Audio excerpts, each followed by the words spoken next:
Over the past few days, I've been contemplating the relationship and intersection between our awareness or stream of consciousness, language, and sound waves or energy. For example, let's imagine that we are in the same room together and I am speaking to you. Well, these sound waves are traveling through my vocal cords, out of my mouth, and then they arrive at your sound wave decoding system or your two ears. And those sound waves are then converted by your larger awareness and information processing system and turned into meaning. The first issue, of course, is that the meaning that you are able to extract from the sound waves will depend entirely on the language that I am speaking. And so as I was visualizing this process, I don't know why, or at least I didn't know why at the time, but the image of a pneumatic tube popped into my head. And for those of you who don't know what a pneumatic tube is, it's just a transportation system that relies on pressure so that you put a little capsule into the tube, you close it, and then poof, the pressure makes the tube fly to its destination, which is another node point in the pneumatic tube system. And the reason that this image popped into my head was because it was a metaphor for the way that language interacts with our own sound wave vibrations that are coming out of our vocal cords and then mouth. In other words, it acts as an energetic pneumatic tube. The sound waves pop out of my mouth, but they pop out in a artificial structuralized language that limits the ability for both myself in terms of what I am able to convey through those words, and then the perceiver or listener and what they are able to extract from those words. So it's like an artificial energetic pneumatic tube. It comes out of my mouth and then poof, it's into the other person's ears and it's decoded through that language barrier. And the language is like that artificial energetic tube. There's no way for any other sort of meaning to get outside of that tube. It's just, it travels in a certain path and then it goes through the whole decoding system in that same structuralized way. And so then the next thing that came to my mind was, well, okay, if that's the situation that we're in, then how do you extract more meaning if you're constricted to a certain language that you speak? In this case being the English language that we are speaking, or I am speaking right now.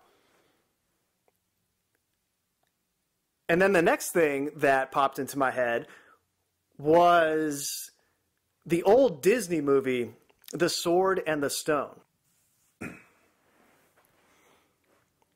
it wasn't because of any sort of relevance of the characters in that movie or the plot, but it was because I was thinking about the word and the tone. Just speaking in terms of the sound waves, for this example, it's the sword and the stone, or the word and the tone. So in the story, Arthur pulls the sword from the stone, and this legitimizes him as the king of Camelot.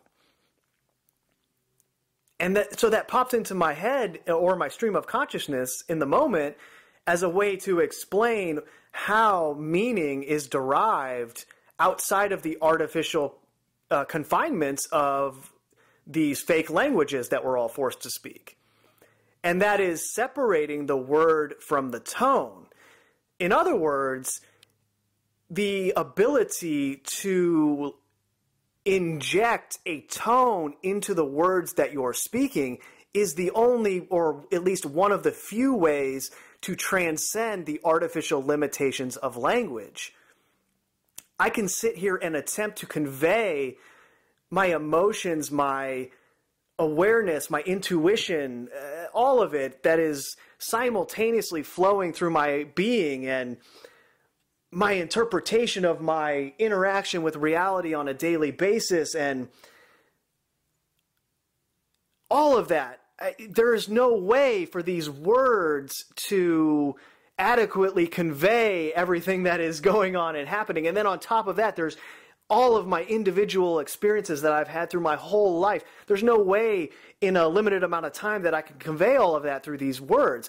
Because then on top of all of the limitations of space or bandwidth, there are the limitations of the cultural programming, which laces words with energy that then instantly produces an emotion in the person that receives the sound wave or its crystallized form, the word.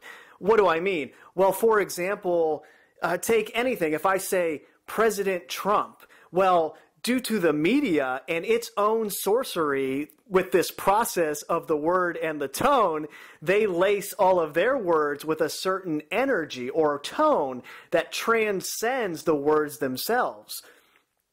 And because the majority of people still consume this sonic information through the media, they have certain preconceived notions that are then triggered by just hearing the word itself.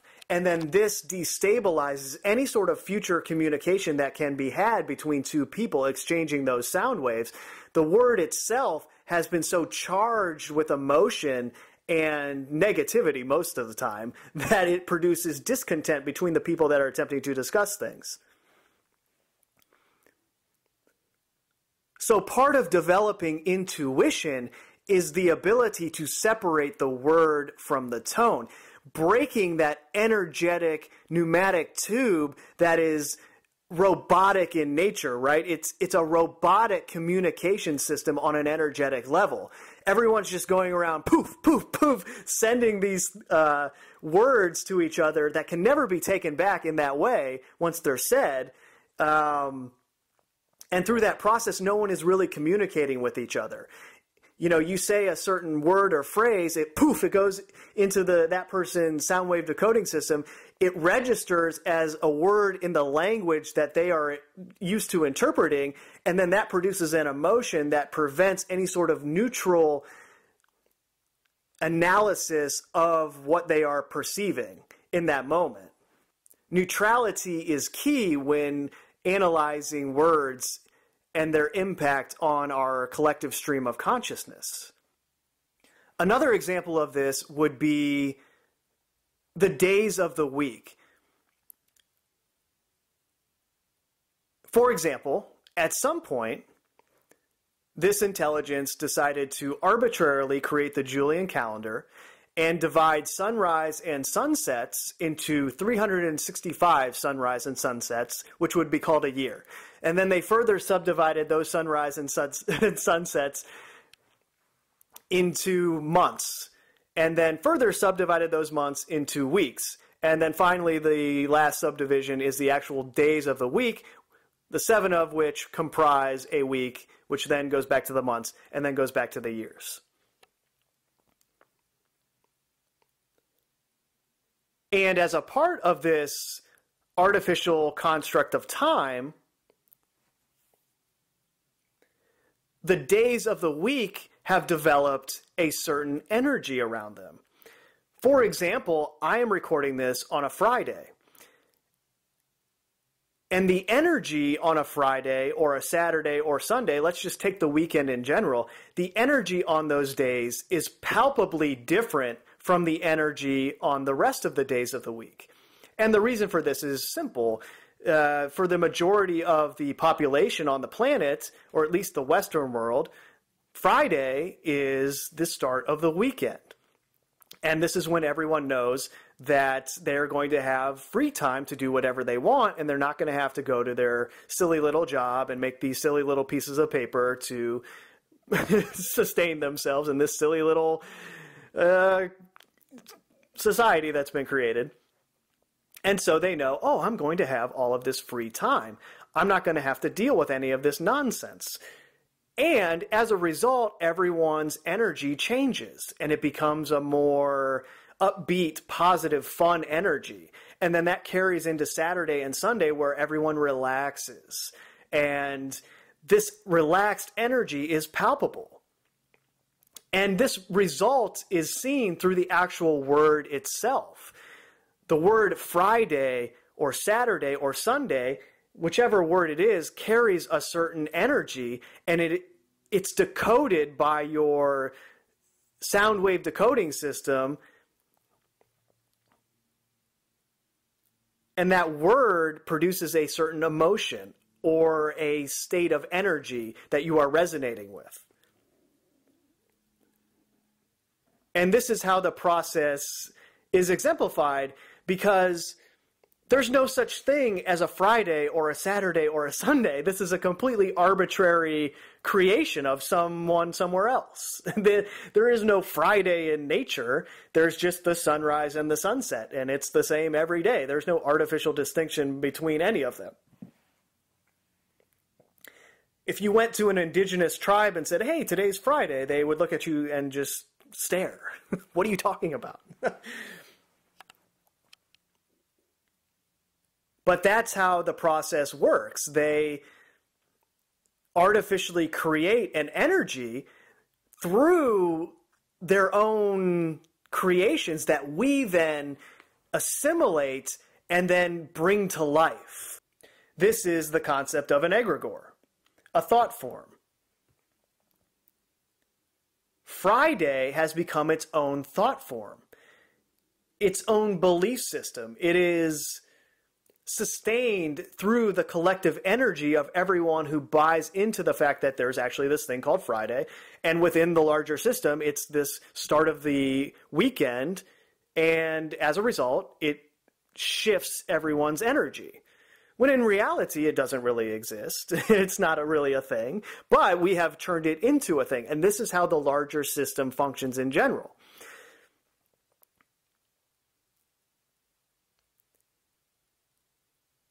But it's an example of how the word is separated from the tone.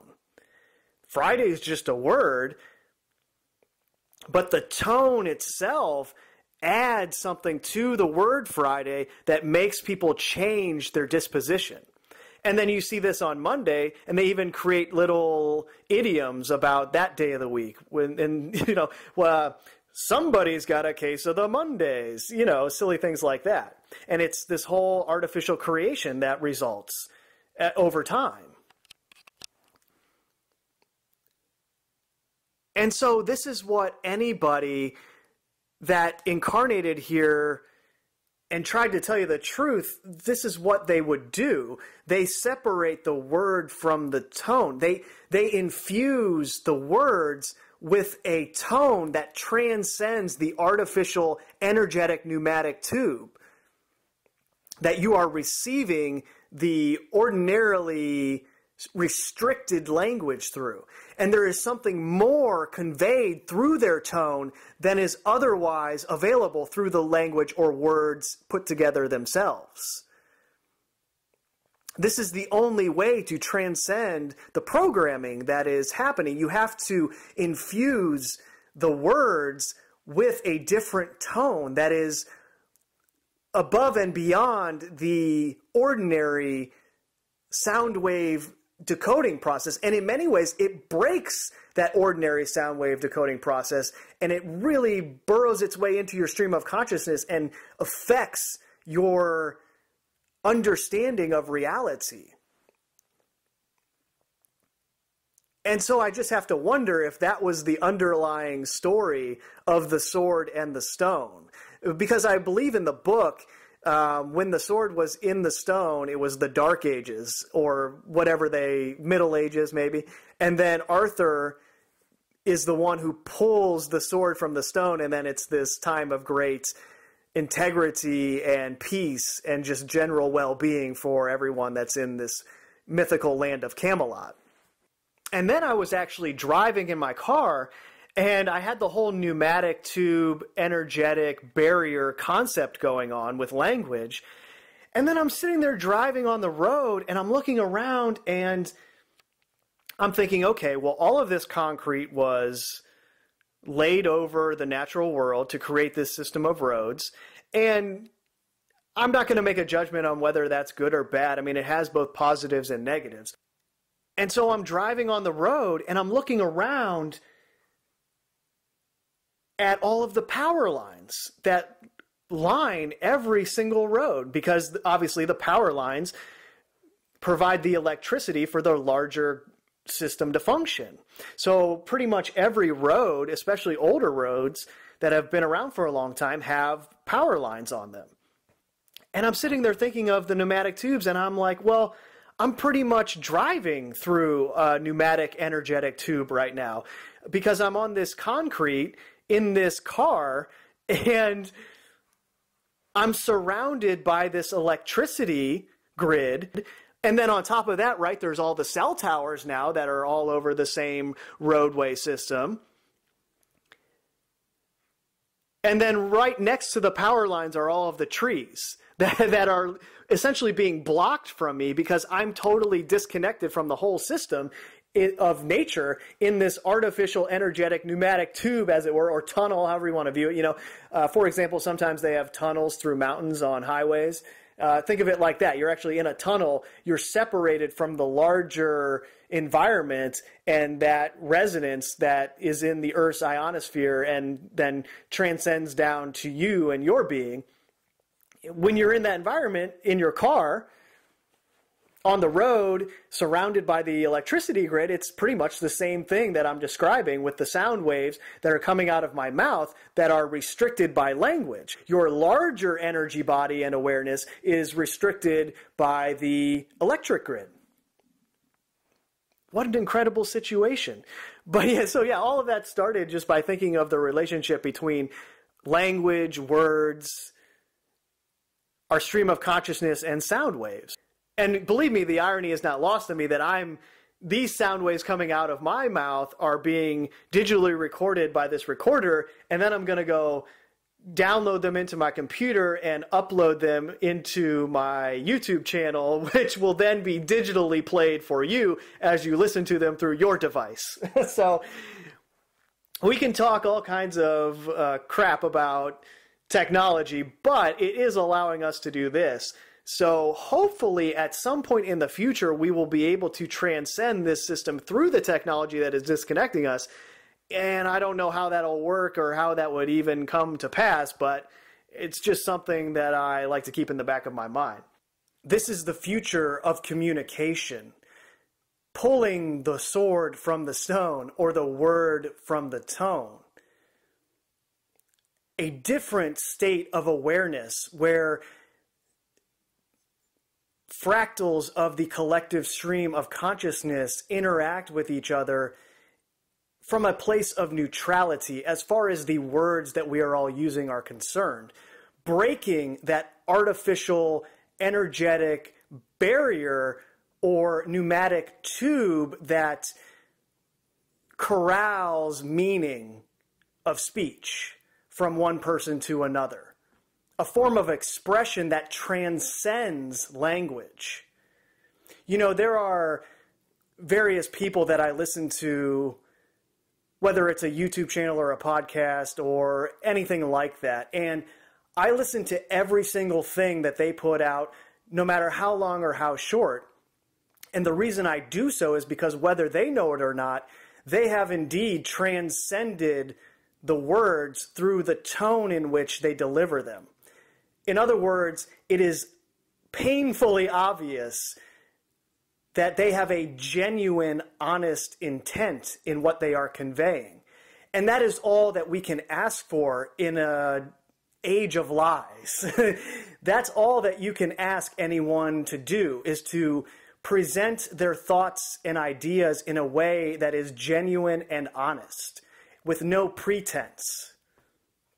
And if someone is doing that, it doesn't matter to me what they're talking about or how they put it or what artificial words they use to describe it.